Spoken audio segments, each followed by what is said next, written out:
وَمِنَ النَّاسِ مَن يَقُولُ آمَنَّا بِاللَّهِ، اور لوگوں میں سے جو کہتے ہیں کہ ہم ایمان لائے باللہ اللہ پر، وَبِالْيَوْمِ الْآخِرِ وَمَا هُمْ بِمُؤْمِنِينَ، اور آخرت کے دن کے اوپر اور وہ ایمان لانے والے نہیں ہیں۔ یخادعون اللہ والذین آمنوا، اور وہ دھوکہ دیتے ہیں اللہ کو اور جو لوگ ایمان لائے ان کو۔ وما یخدعون، وہ دھوکہ نہیں دیتے الا انفسهم، مگر اپنے آپ کو۔ وما یشعرون، اور وہ نہیں سمجھتے۔ فی قلوبہم مرض فزادہم اللہ مرضا، ان کے دل میں روگ ہے، مرض ہے، نفاق ہے۔ فزادہم اللہ مرضا، پس اللہ ان کی مرض کو زیادہ کر دیتا ہے۔ وَلَهُمْ عَذَابٌ أَلِيمٌ، اور ان کے لیے دردناک عذاب ہے، بِمَا كَانُوا يَكْذِبُونَ، بسبب اس کے جو وہ جھوٹ کہتے تھے۔ آپ کے سامنے سورہ بقرہ شروع ہوئی تو شروع کی 5 آیات میں اللہ تبارک و تعالیٰ نے مؤمنین اور متقین کی صفات بیان کی۔ اولئک علی ھدی من ربہم واولئک ھم المفلحون، تک تمام متقین کی صفات تھی کہ جو اس کتاب کے اوپر ایمان لائے اور جو لوگ اس کتاب سے استفادہ حاصل کرتے ہیں، فائدہ حاصل کرتے ہیں، تو ان کے لیے ان میں کیا کیا صفات ہوں گی۔ جب یہ بیان ہو گیا تو اللہ تبارک و تعالیٰ نے پھر اگلی 2 آیات بیان کی صرف اور صرف کفار کے بارے میں۔ جو کفار ہیں وہ ایمان نہیں لائیں گے، اے اللہ کے نبی، اے میرے نبی، وہ آپ پر ایمان نہیں لائیں گے، آپ اپنے آپ کو کھپائیں مت، بلکہ اللہ نے ان کے کانوں پر اور ان کے دلوں کے اوپر مہر لگا دی ہے اور ان کی آنکھوں کے اوپر پردہ ہے اور ان کے لیے بڑا عذاب ہے۔ یہ 2 آیتیں تھیں کفار کے بارے میں جو صراحتاً اسلام کے مقابلے میں آئے تھے۔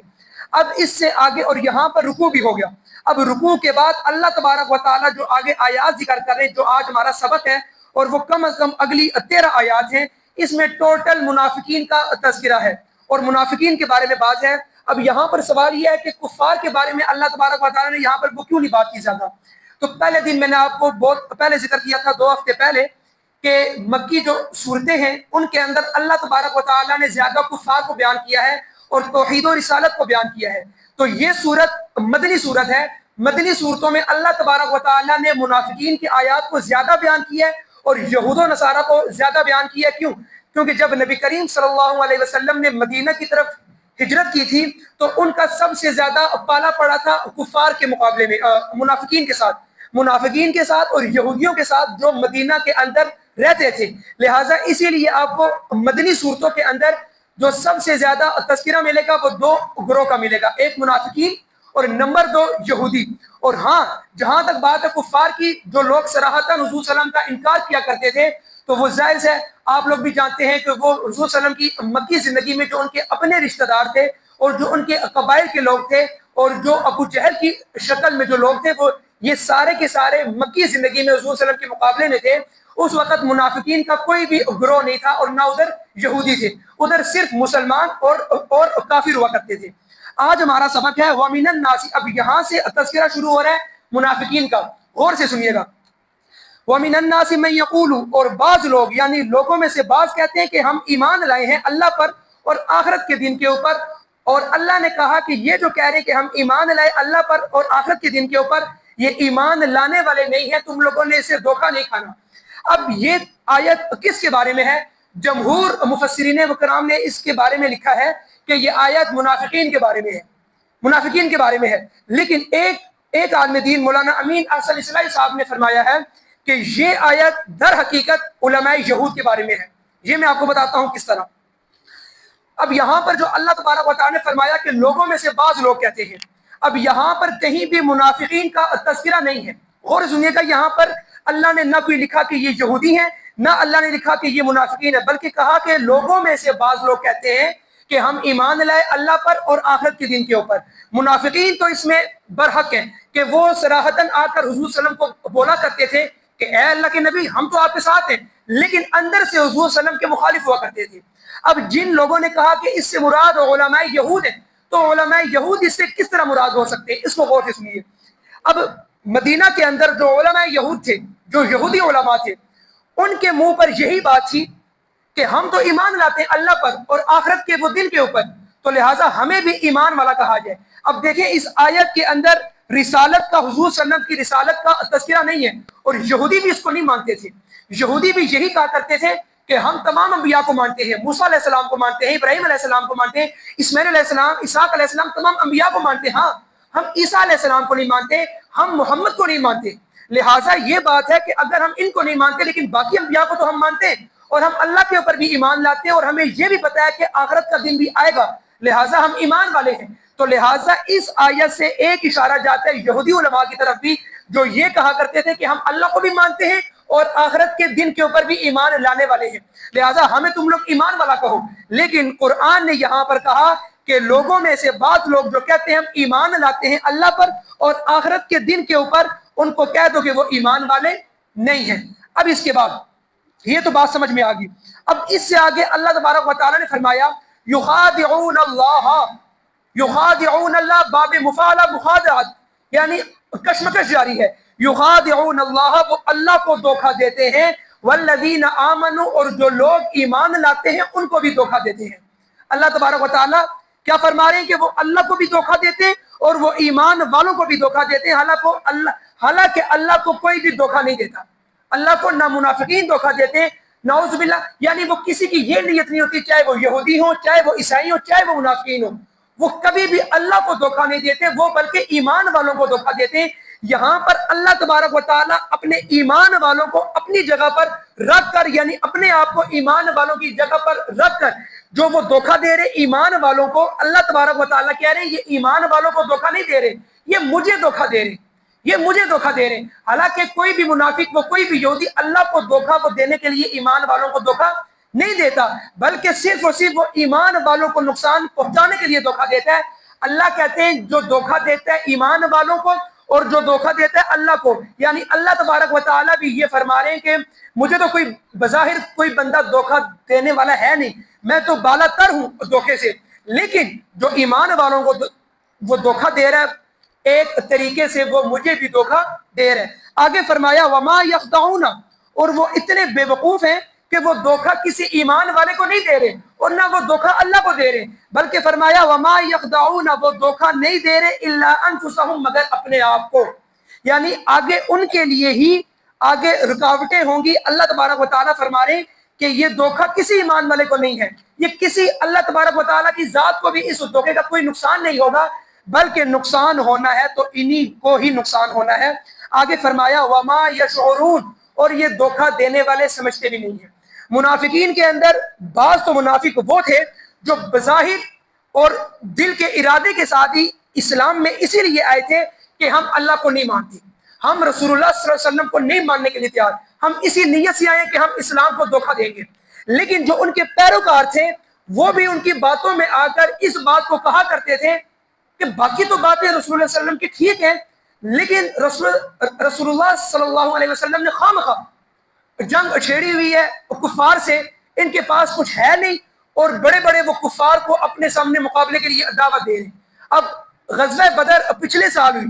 اب پھر یہ غزوہ احد میں ان کے مقابلے میں جا رہے ہیں، ان سے صلح کر لو تاکہ جنگ ونگ کچھ بھی نہ ہو، کیونکہ منافقین کے دل میں ڈر تھا، حالانکہ وہ اپنے آپ کو اسلام کا بڑا خیر خواہ سمجھتے تھے، لیکن دل میں ان کے ایمان نہیں تھا۔ وہ کہا کرتے تھے کہ اس محمد نے اپنے آپ کو خواہ مخواہ کفار کے مقابلے میں ویسے ہی کھڑا کیا ہے، پہلے ان کو یہ چاہیے کہ اپنی معیشت کو، پہلے یہ چاہیے کہ ان کی فوج کے پاس مکمل اسلحہ ہو، پھر یہ وہ کفار کے مقابلے میں جائیں۔ اب وہ کفار اتنے زیادہ ہیں، مکہ کے لوگ مکمل اسلحے کے ساتھ آئے ہیں، اور یہ لوگ یہاں سے اللہ کو اپنے ساتھ حاضر ناظر سمجھ کر چل نکل رہے ہیں، حالانکہ یہ بات نہیں ہے۔ حالانکہ ان کو پہلے یہ چاہیے اپنے آپ کو اندر سے مضبوط کریں، اپنے آپ کو اسلحے کے ساتھ مضبوط کریں، پھر نکلیں کفار کے ساتھ۔ یہ منافقین کی باتیں اس لیے تھی کہ ان کے اندر ایمان نہیں تھا،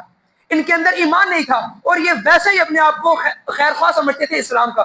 یہاں پر اللہ تبارک و تعالیٰ کہہ رہے ہیں وہ دھوکہ دے رہے اپنے آپ کو، اور وہ نہیں سمجھتے، اور واقعتاً وہ نہیں سمجھتے تھے کہ ہم منافق ہیں یا نہیں ہیں۔ اب اس کے بعد اللہ تبارک و تعالیٰ نے فرمایا فی قلوبہم مرض، ان کے دل میں روگ ہے، مرض ہے۔ اب یہاں پر سمجھ لیجئے کہ مرض کے بارے میں، مرض کس کو کہا جاتا ہے؟ مرض کہا جاتا ہے اعتدال سے، مناسب حالات سے نکل جانا، مناسب حالات سے نکل جانا، اعتدال سے آگے نکل جانا۔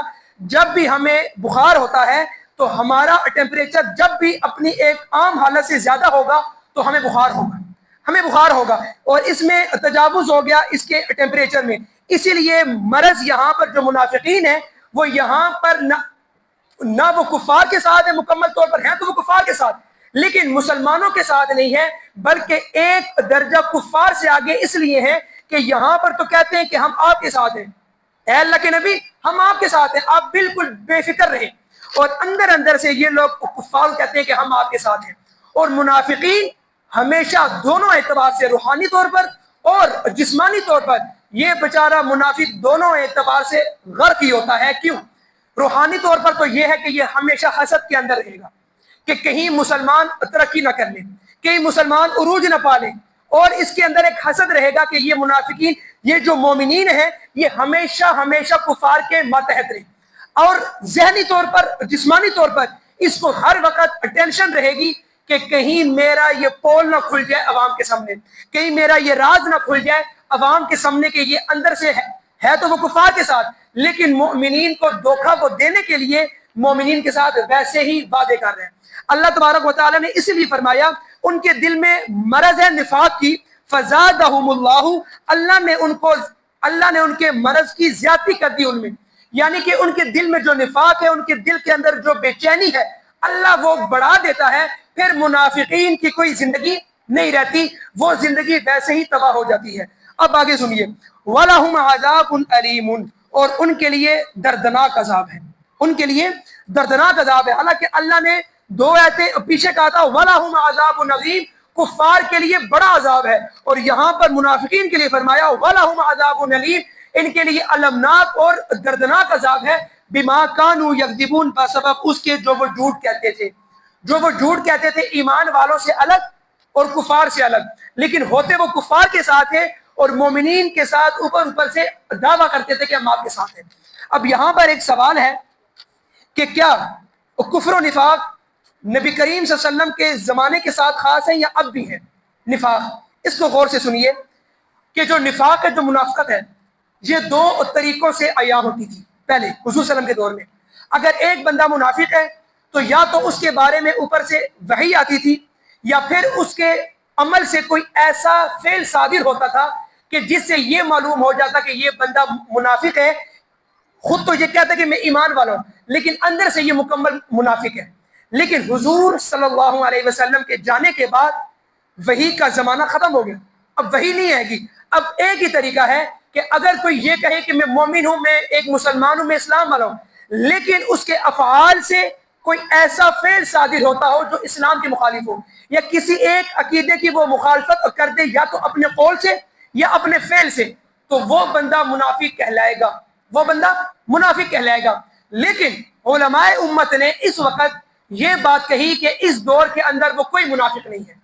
منافق کوئی نہیں ہے۔ اس دور کے اندر دو ہی گروہ ہیں، ایک مسلمان اور ایک کافر، کیونکہ جو شخص اسلام کی مخالفت کرے گا وہ مومن نہیں ہوگا۔ اس دور کے اندر وہ اپنے آپ کو مسلمان نہیں کہے گا، بلکہ اس دور میں وہ کھلم کھلا کہے گا کہ میں ایمان والا نہیں ہوں، میں ایمان والا نہیں ہوں، اور ہوتا بھی اسی طرح ہے۔ لہٰذا علماء امت یہ بہت پہلے فرما چکے ہیں ائمہ کے زمانے میں کہ وحی کے زمانے کے بعد آہستہ آہستہ اب منافق ختم ہو چکے ہیں، اب یا تو عالم اسلام ہے یا عالم کفر ہے۔ ہم وہ کسی بھی مسلمان ممالک میں ہم وہ کسی کو نہیں کہہ سکتے کہ یہ بندہ منافق ہے۔ ہاں وہ منافق عملی ہو سکتا ہے، منافقین اعتقادی نہیں ہو سکتا جو حضور کے زمانے میں ہوا کرتے تھے۔ اب وہ منافق ختم ہو چکے ہیں، اب یا تو عالم کفر ہے یا عالم اسلام ہے، اب اس کے علاوہ اور کوئی چارہ نہیں ہے اور اس کے علاوہ اور کوئی گروہ نہیں ہے۔ لہٰذا یہ چیز آپ کے سامنے کو رکھنی تھی، باقی کل انشاءاللہ العزیز ہم اور ذکر کریں گے۔ اب یہ پورا رکوع آخر تک منافقین کے بارے میں ہی چلے گا، اور آگے اور بھی سوالات میں آپ کے سامنے کو ذکر کروں گا۔ تمام حضرات سے گزارش ہے کہ وہ بر وقت مغرب کی نماز کے ٹائم تک تشریف لیں اور پیچھے نہ بیٹھا کریں، بلکہ آگے آ کر قرآن کے الفاظ کو بھی دیکھا کریں کہ اس کے معنی کیا ہیں۔ انشاءاللہ دو رکوع کے بعد جو ہی ہم آئیں گے آدم علیہ السلام کے قصے کے اوپر، تو ہم انشاءاللہ یہ جو وہ قصے ہوتے ہیں انبیاء کے، یہود و نصارہ کے، تو یہ ہمیں پھر بھول جاتے ہیں اور ہمارے ذہنوں میں صحیح نہیں بیٹھتا۔ لہٰذا یہاں پر آپ کو نقشے کے ساتھ سمجھایا جائے گا کہ آدم علیہ السلام وہ کس طرح یہاں پر آئے، وہ کس علاقے پر آئے، اور حوا علیہ السلام کہاں پر آئی، بہرحال یہ، اور موسیٰ علیہ السلام کا قبیلہ کہاں پر تھا، یعنی ساری وہ ڈیٹیل آپ کو سمجھائی جائے گی نقشے کے ساتھ، تاکہ آپ کے ذہن میں سٹوری بیٹھ جائے کہ واقعتاً ایسے ایسے ہوا ہے۔ تو اللہ تبارک و تعالیٰ سے دعا ہے کہ اللہ تبارک و تعالیٰ ہمیں اس پر عمل کرنے کی توفیق دے، اور اللہ تبارک و تعالیٰ ہمارا خاتمہ بھی ایمان پر فرمائے۔